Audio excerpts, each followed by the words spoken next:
Apocalypse from Darkseid for 3 years. So you find out she's pretty badass. She like thought she'd get caught like the second she stepped out, but she's been able to stay on the run with her 2 companions for 3 years, and Darkseid is looking for her. And they end up to spoil it. There's a mention of Mr. Miracle, and this one might actually tie into some future shit with Mr. Miracle. But Darkseid hires the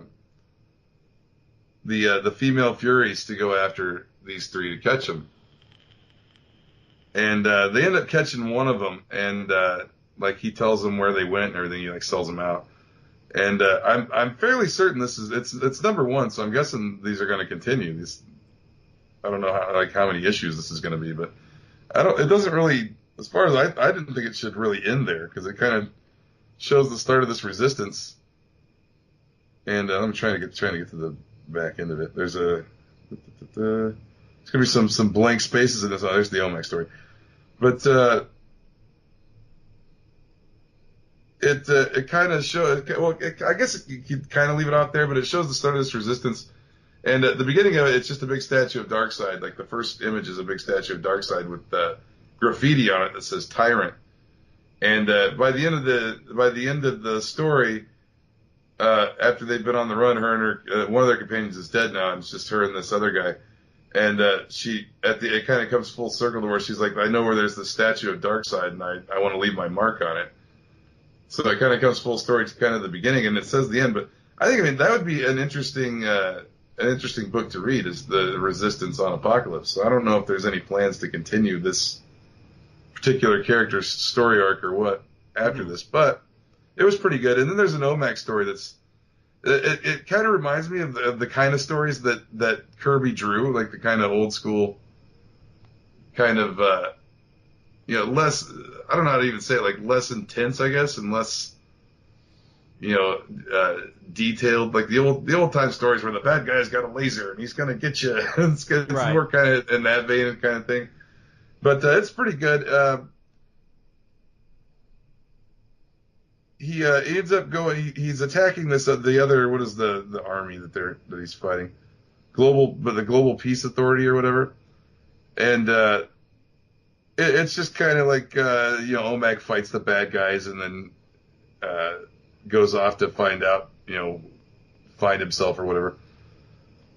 But he ends up destroying this. The power of Brother Eye ends up destroying these global whatever they were guys, and then he runs off because he doesn't know what to do.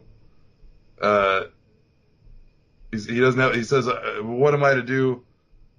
An army without a war, a soldier without a general." He's after he does this incredible like blast of chest energy and destroys this base. He meets a woman and they kind of run off. It says not the end, so maybe they're going to continue this on. And it says conjuring the ghost of the great Jack Kirby. So it was kind of like a story in that vein of storytelling. But it was pretty good. And then you get a reprint of. They've got a reprint in the back of actual Kirby stuff. It's another Fourth World story, Young Gods of Supertown, and just beautiful reproductions of Kirby work in it, if anybody is interested in that. But my disappointment here, there's specific ones I'm trying to find, and I'm kind of rambling on here because I'm trying to find certain parts of this, and my phone is not loading them. So I'm just kind of rambling on about the issue. But no, it's I think really that these Kirby 100s, if they're doing like the other one, what's the Black Racer and Shiloh Norman, it's these are it's got a classic Kirby bonus story in the back, but these are original stories. I was under the impression, because I didn't read too much up on this about what they were actually doing with these Kirby 100 books, but it's all original stuff. I was thinking these were just going to be reprints because I was like, I figured they'd just be doing reprints of Kirby's classic stuff. But no, it's these are all like original Fourth World stories and stuff, and all these Kirby books. I'm thinking maybe I might have to pick up the hard copies of these. Right. And oh man, and the one I'm looking at, the the Black Racer one right now, and man, the artwork is just amazing.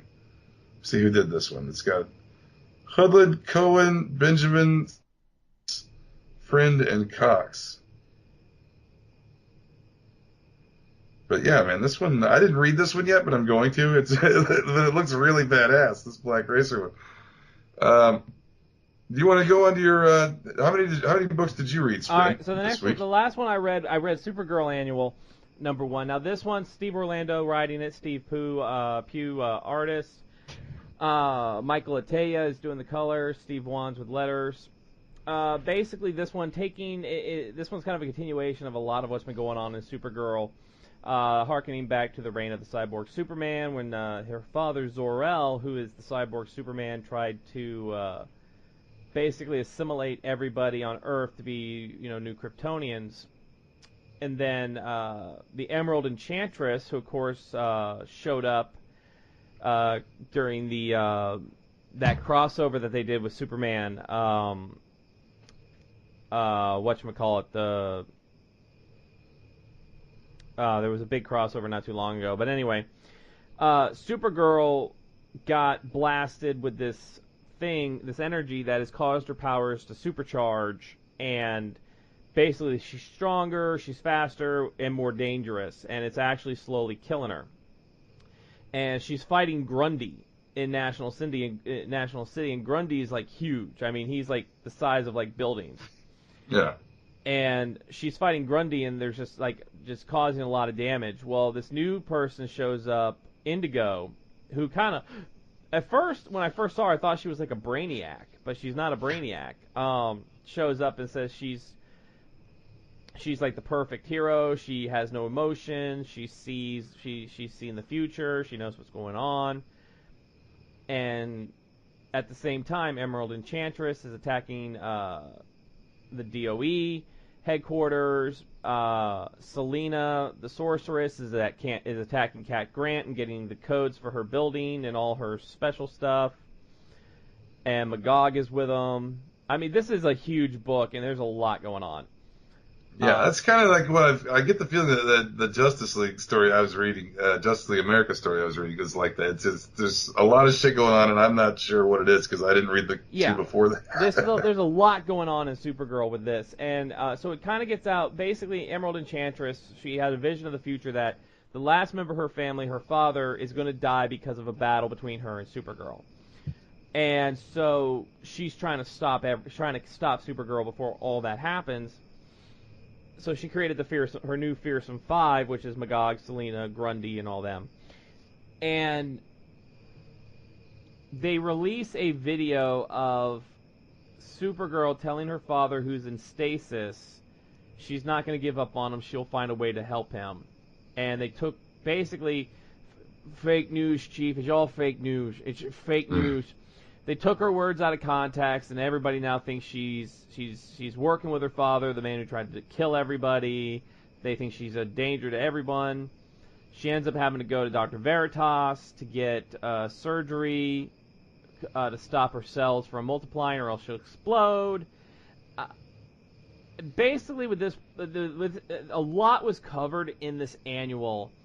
And, I mean, the art is fantastic. The story is good. It's just, if you're not reading Supergirl, not following what's happened with Supergirl, and really the Emerald Empress and her whole thing, it's going to be hard to follow. This is one where you really did have to read the books before it to kind of figure things out of what's going on. Yeah, that's I fell into some difficulty this week with that. I did get there's one, my final book, I get a lot more. But yeah, I mean, it was a good story. I mean, there's a lot going on. I do read Supergirl. A really good splash page of Laron, the Kryptonian werewolf, which is pretty cool.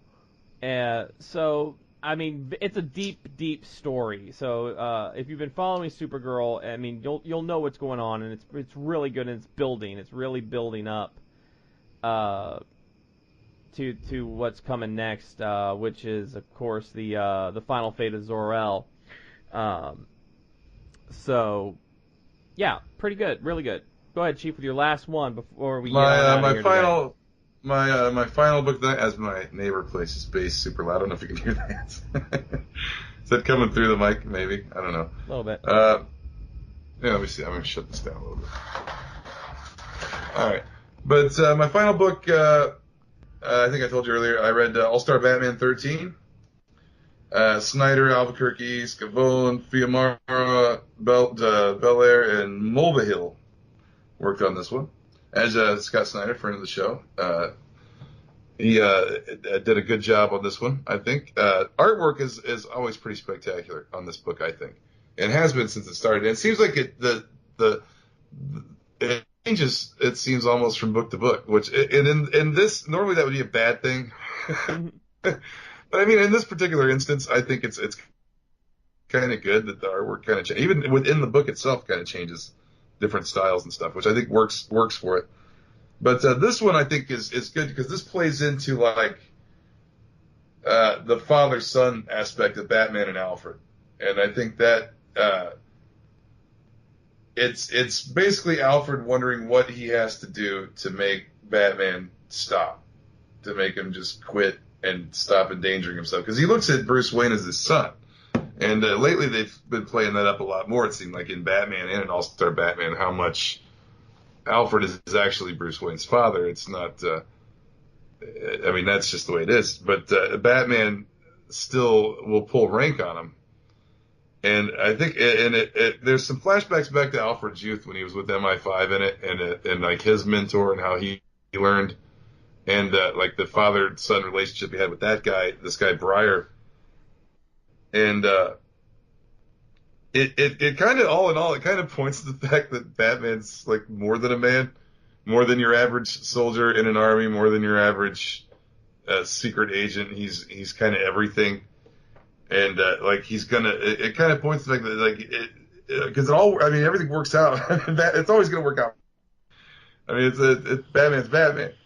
But I mean, and it's a lot of this, like Alfred wondering if he just goes to his apartment in Cuba and hides out, like if Bruce will stop being the Batman, and like what it would actually take to get him to stop. And he goes back, and it all ties into this guy Breyer that's he's basically he kidnaps Batman in this, and basically says that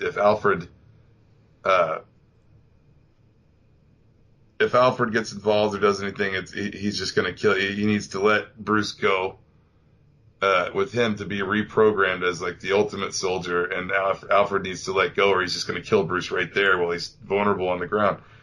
And I think it's a really good story. It's really deep into that. Almost in the way that Tom King's Batman is like more introspective now in the regular Batman title. I think Snyder's kind of I wouldn't say mimicking, but I think he's kind of transitioned his Batman and All-Star Batman to be that way a little bit now too, and it's getting into this and you were you followed All-Star to a point at least, but so like about how Alfred kind of betrayed him and stuff in the early part of that story. And it was like an attempt to get him to stop and to take care of himself and to stop, being, out there putting himself in danger.